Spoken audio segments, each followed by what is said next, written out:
Families on Mission was an idea birthed at a gathering of the sport movement and the Global Children's Forum in Brazil in 2023. It was then shared and developed more in Malta and at a gathering in Ethiopia.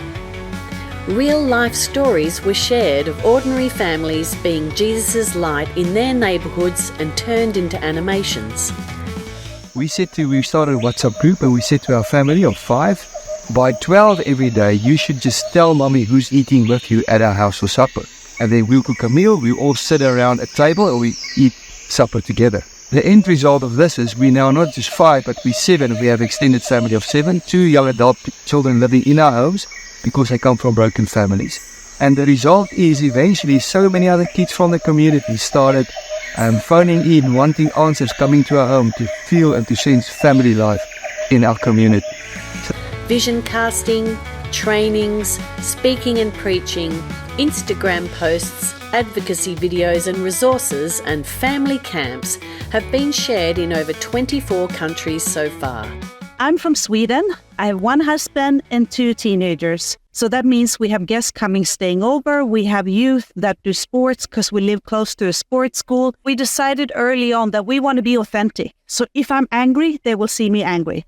Then I have to ask for forgiveness if I sinned, and then they hear that. So it's like, welcome to our mess. We are a family that is messy, and we love Jesus. In Portugal, we actually already started 2 Families on Mission trainings. And I say started because we will continue, but one of them was for 60 teachers for 2 schools in Portugal. They actually are Christian schools, and the teachers, they lead every day with 3,000 families. Yeah, when we trained the teachers, the reactions were great. I saw some of them crying, actually, because they started to look at themselves, their own families. The impact to having other families cannot be so effective if they don't impact their own families. So they need to start from our own household. So my wife and I and my kids, we are starting to do that. I remember that we started on the hockey team or on the ballet that Rebecca is part. We started to work as a family on mission. So talking with other parents, encouraging other kids to come to our house or actually visiting them and being on constant mission every time that we have the opportunity. This one's football, this one bikes, these love dancing, these love hikes. Here it's drama, these guys make, here it's gaming, these guys bake. One of the main people groups we want to reach in Japan are the families. Japan has one of the highest rates of suicide and isolation. And now I'm working with the international churches, trying to put them to work together. So Families on Mission came as a medicine to help us to guide and to support those families. I was very excited about how inclusive the program was. I think since the beginning, the definition of what is a family helped a lot, because some people, even in the form that we send for them to sign up, they ask questions. I don't have a family, I'm single, or I live by myself, or blah, blah, blah.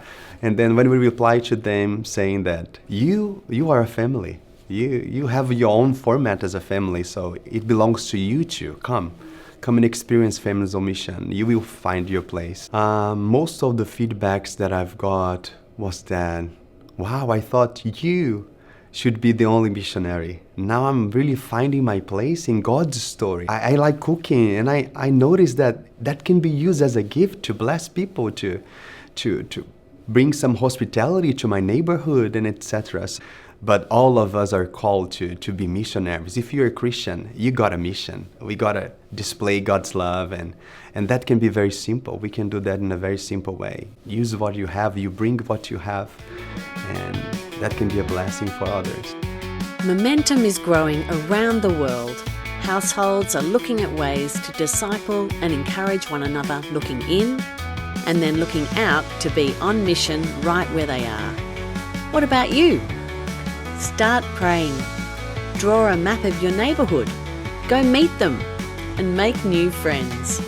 You don't need to study theology. You don't need to be the best in something. You don't need to compare yourself with others. You bring something unique.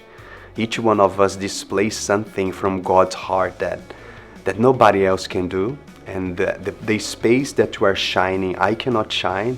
So your light must be turned on where you are, and God will use you. It's about people like us taking unremarkable steps to be Jesus' light in our ordinary, everyday lives. Every family is a lighthouse, shining